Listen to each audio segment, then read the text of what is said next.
Hello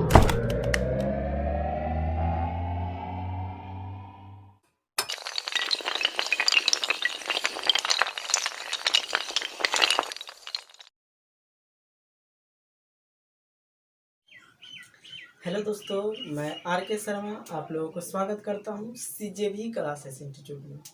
दोस्तों, आज हम लोग 10th क्लास का पॉलिनोमियल पढ़ने वाले हैं जी। आज हम लोग बहुपद के बारे में बहुत ही अच्छे तरीके से पढ़ेंगे। हमारा जो बहुपद है उससे कहीं ना कहीं 7 नंबर 8 नंबर, ठीक है ना, इतना तक का क्वेश्चन पूछ देता है। तो हम लोग इसको बारीकी से करेंगे और बारीकी से समझेंगे। तो हम लोग चलते हैं अपना चैप्टर की ओर। मेरा जो चैप्टर है उसका नाम है पॉलिनोमियल, ठीक है ना, बहुपद। ये 10th क्लास का चैप्टर है। एक्सरसाइज चैप्टर 2 है जी, ठीक है ना। तो हम लोग जो है इसको बारीकी से कर रहे हैं। तो चलिए हम इसको बारीकी से हर एक चीज़ के बारे में समझाएंगे। पॉलिनोमियल किसे कहते हैं, पॉलिनोमियल क्या है, कैसे पहचानेंगे कि पॉलिनोमियल है, पॉलिनोमियल कितने तरह के होते हैं, ठीक है। बहुपद के बारे में हर एक चीज़ को इसमें हम बताएंगे ताकि आपको कहीं किसी तरह का दिक्कत नहीं हो, ठीक है ना। तो हम लोग चलते हैं अपना क्वेश्चन की ओर। चलिए देखिए, हम सबसे पहले आपको एक एग्जाम्पल लेकर समझाते हैं। एक एग्जाम्पल लेंगे और समझाएंगे, ठीक है। उसके बाद इसके बारे में और डीप में जानेंगे। चलिए देखिए, एक एग्जाम्पल हम ले लेते हैं जी। चलिए देखिए, ये एक एग्जाम्पल ले ले रहे हैं, ठीक है ना। मेरा जो एग्जाम्पल है बहुत ही अच्छा एग्जाम्पल है। हम बुक से ही एग्जाम्पल लेंगे ताकि आप लोगों को कहीं किसी तरह का कोई दिक्कत नहीं हो, ठीक है। तो हम लोग चलते हैं बुक के पहला जो एग्जाम्पल दिया गया है उसको समझेंगे। चलिए देखिए, एक यहाँ पर हम लोगों को दे दिया गया है एग्जाम्पल x² प्लस 2x+3, ठीक है ना। ये एक बहुपद है। हम लोग कैसे जानेंगे कि बहुपद है कि नहीं है, ठीक है ना। तो बहुपद जो रहता है हमेशा एक फॉर्म में रहता है जी। चलिए देखिए, बहुपद जो होता है हमेशा एक फॉर्म में रहता है। वो फॉर्म क्या होता है, ध्यान से देखिएगा। A1 x⁴n प्लस या माइनस A2 x⁴n-1 प्लस या minus dot dot dot plus A, यहाँ देख रहे हैं ना, यहाँ हो जाएगा n-1, ठीक है। और यहाँ x⁴0 प्लस या माइनस A⁴n दिखाई दे रहा है। ये जो मेरा है ये बहुपद का फॉर्म है। बहुपद जब भी रहेगा इसी फॉर्म में रहेगा, ठीक है। तो यहाँ पर हम लोग देख रहे हैं कि ये जो A1 है, A2 है, ठीक है ना, An-1 और An, ठीक है। ये सारे के सारे क्या होते हैं, ये सारे के सारे जो होता है कोफिशिएंट कहलाएगा, अचर कहलाएगा, ठीक है ना, अचर संख्या। जैसे हम लोग बात करते हैं A1 A2 A3, ठीक है, डॉट डॉट डॉट An तक चले जाते हैं। ये सारे के सारे जो नंबर है ये क्या कहलाएगा जी, ये सब कहलाएगा अक्षर पद, ठीक है ना। क्या कहलाएगा, अक्षर पद, अक्षर पद या फिर अक्षर संख्या। ये सारे के सारे अक्षर संख्या कहलाएगा, ठीक है। इसी को इंग्लिश में कोफिशिएंट बोलते हैं। क्या बोलते हैं, कोफिशिएंट बोलते हैं, ठीक है ना। इसी को इंग्लिश में क्या बोलते हैं जी, कोफिशिएंट बोलते हैं। तो ये हो गया। अब हम लोग आगे की ओर चलते हैं। तो यहाँ देखिए, इसके बाद जो एक x⁴n x⁴n-1 और यहाँ x, ये सारे के सारे जो नंबर हैं x⁴n x⁴n-1 x⁴n-2 dot dot dot x⁴0, ये सारे के सारे जो नंबर हैं ये जितना होता है ये सब कहलाता है क्या, ये सब कहलाएगा अक्षर, सॉरी, सब कहलाएगा चर संख्या। क्या कहलाएगा जी, सब कहलाएगा चर संख्या, ठीक है। यहाँ तक तो आपको समझ में आ गया। अभी हम लोग यहाँ तक जाने कि मेरा जो बहुपद होता है वो हमेशा किस फॉर्म में रहता है, ये हमेशा जो है इसको हम लोग इंग्लिश में वेरिएबल बोलेंगे जी, वेरिएबल, ठीक है ना, वेरिएबल नंबर बोला जाता है इसको, इसको कोफिशिएंट, ठीक है। ये पकड़ में आ गया।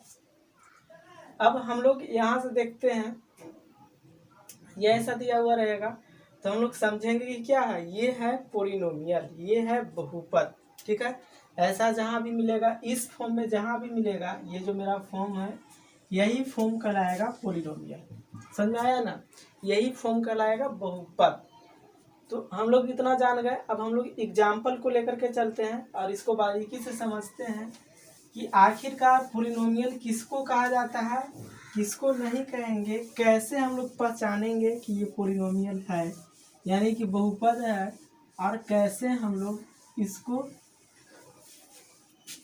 बता पाएंगे, ठीक है ना।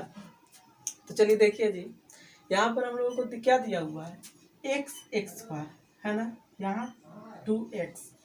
तो जब भी कोई नंबर, जब भी कोई चर और अचर मिलकर बनता है, चर और अचर, ठीक है ना, अचर और चर, अचर और चर जब भी मिलकर बनेगा तो वो हमेशा क्या रहेगा, वो बहुपद के फॉर्म में रहता है। किस फॉर्म में रहेगा, बहुपद के फॉर्म में रहेगा। जैसे हम लोग बात करते हैं कि इसके आगे कौन सा नंबर है, तो इसके आगे 1 छिपा हुआ है, कुछ नहीं है फिर भी 1 छिपा हुआ है, यानी कि यहाँ अचर और चर दोनों है, ठीक है। तो ये हो गया, हम लोग जाने थे। ये देखिए यहाँ पर क्या है, इसके बाद यहाँ पर पावर 2 है तो यहाँ पर पावर घट गया है, 1 घट के आया, और ये पूरा का पूरा गिनती का नंबर है, ठीक है ना। ये पूरा का पूरा अचर पद है, ये पूरा का पूरा कौन सा पद है जी, पूरा का पूरा ये अचर पद है, ठीक है। पूरा का पूरा कौन सा पद है, पूरा का पूरा अचर पद है। तो ये हुआ, हम लोग आराम से समझेंगे कि जहाँ भी चर और अचर का मेल होता है बहुपद कहलाएगा। जैसे कोई भी एग्जाम्पल ले लीजिए, एक और एग्जाम्पल ले लीजिए, यहाँ पर मान के चलिए 4x = 0 दिया हुआ है, या 4x है डायरेक्ट, ठीक है। तो ये है कि नहीं है, तो ये भी एक तरह का बहुपद है, ये भी क्या है जी, एक तरह का बहुपद है, ठीक है। जहाँ चर और अचर का मेल हो गया बहुपद हो गया, ठीक है। ये हम लोग समझ गए। तो अब हम लोग समझेंगे बहुपद के घात के बारे में, कि बहुपद का घात किसको बोलते हैं, बहुपद का पावर किसको बोला जाता है, ये हम लोग समझेंगे। तो चलिए यहीं से हम लोग चालू करते हैं।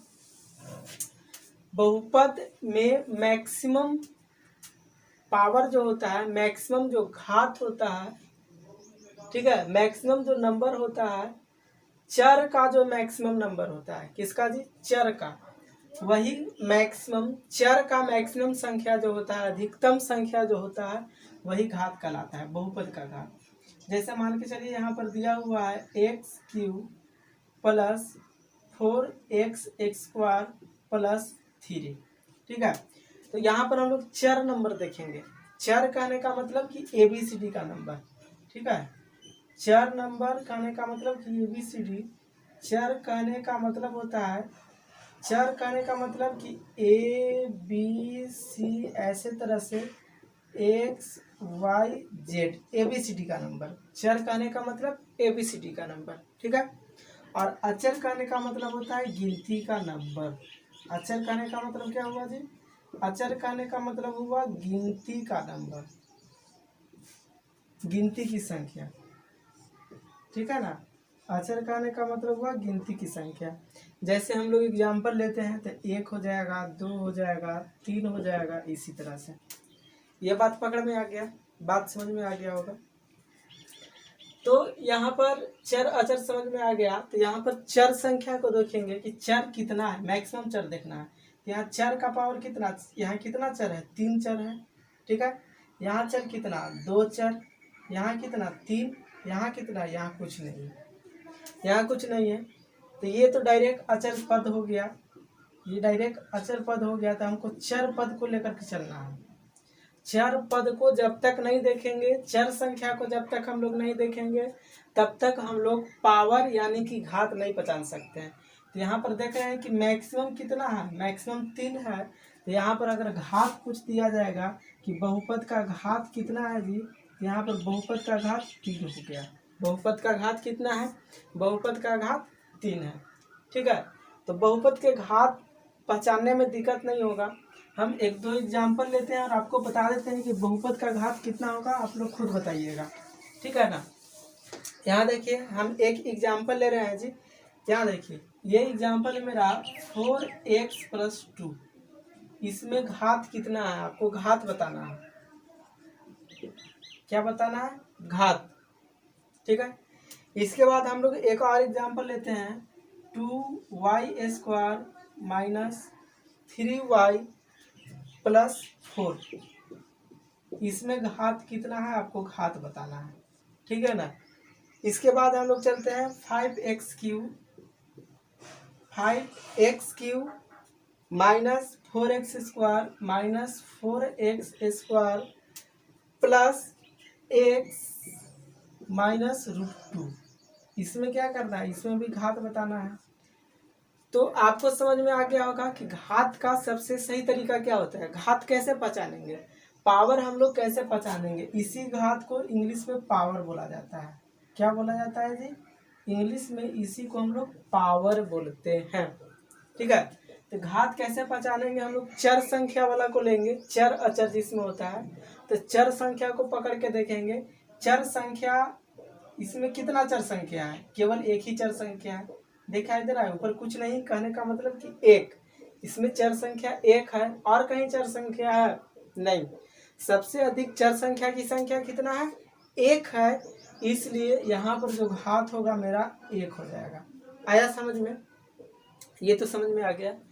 इसमें देखिए 2y² - 3y + 4, यहाँ पर हम लोग घात देखेंगे जी। तो घात देखने का मतलब है कि जितना भी चर संख्या है, चर संख्या को देखेंगे।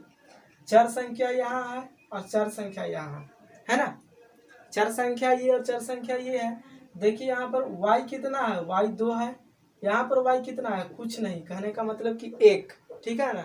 तो यहाँ पर सबसे ज्यादा कहाँ है, तो सबसे ज्यादा कितना है, सबसे ज्यादा 2 है। तो यहाँ पर घात कितना हो गया, यहाँ पर घात हो गया 2। ये बात पकड़ में आया। अब एक और एग्जाम्पल दिया गया है नीचे, यहाँ से समझते हैं। यहाँ x है, चर संख्या कौन है, चर संख्या x है, यहाँ भी x है, यहाँ भी x है। ये बात पकड़ में आया। तो अब x का सबसे ज्यादा संख्या खोजेंगे। यहाँ x का संख्या कितना, 3, यहाँ कितना है 2, यहाँ कितना है कुछ नहीं 1। समझ में आया। तो सबसे ज्यादा संख्या कहाँ है जी, सबसे ज्यादा संख्या कहाँ है, दिखाई दे रहा होगा कि यहाँ पर जो x है, यहाँ जो x है, इसमें सबसे ज्यादा है। ये देखिए 3 है। ठीक है, तो यहाँ पर घात पूछा जाएगा तो घात कितना हो जाएगा जी, यहाँ घात पूछा जाएगा तो घात हो जाएगा 3। आया समझ में। हम लोग घात बहुत ही अच्छे तरीका से समझ गए। अब हम लोग पढ़ते हैं कि बहुपद कितने तरीके का होता है। ठीक है ना, बहुपद कितने तरीके के होते हैं। लेकिन इससे पहले हम लोग समझ आते हैं कि कैसे हम लोग पहचानेंगे कि बहुपद है कि नहीं है, इसको हम लोग पहचानते हैं। चलिए देखिए, तो इसको पहचानने का सबसे सिंपल सा तरीका है कि घात जो होना चाहिए ना, घात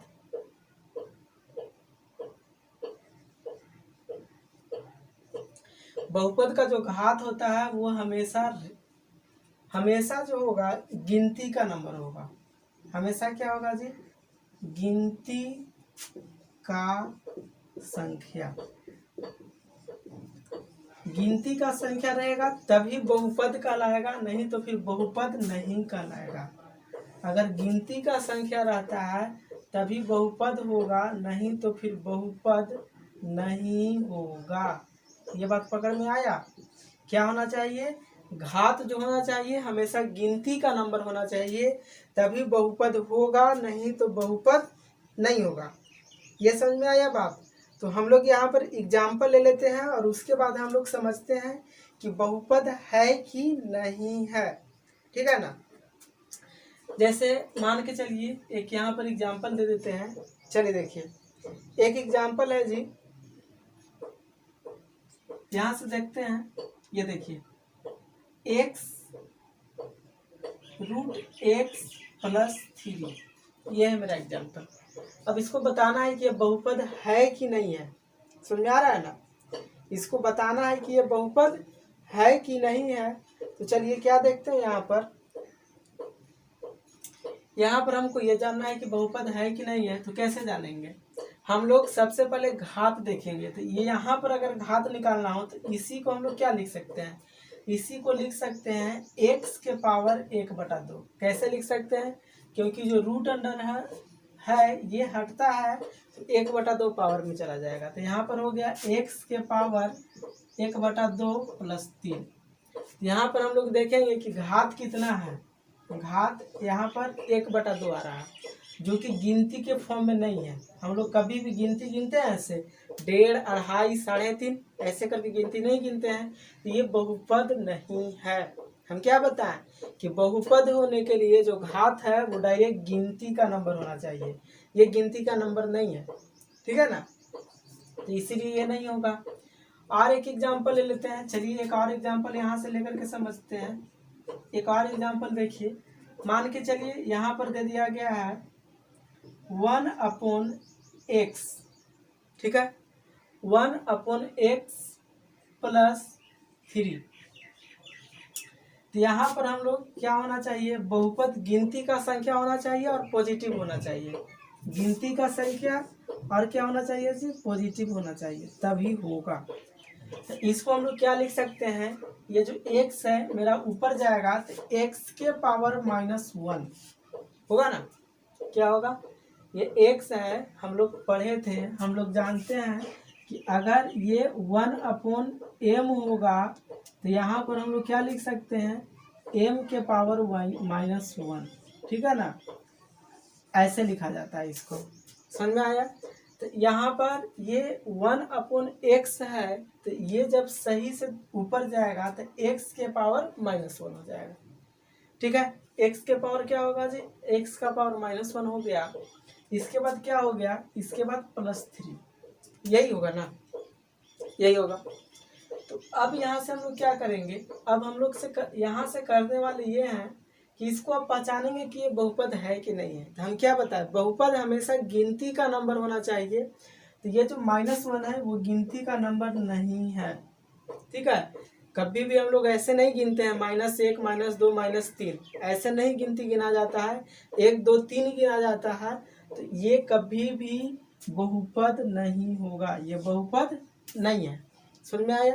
तो बहुपद पहचानने का तरीका आप लोगों को मालूम चल गया करेंगे। तब तक इतना ही आज के क्लास में। आप इस वीडियो को ज़्यादा से ज़्यादा लाइक करें, सब्सक्राइब करें और शेयर करें, अपने दोस्तों के पास पहुंचाएं, ताकि आराम से उनको भी बहुत ही अच्छे तरीक़ा से सब कुछ समझ में आए।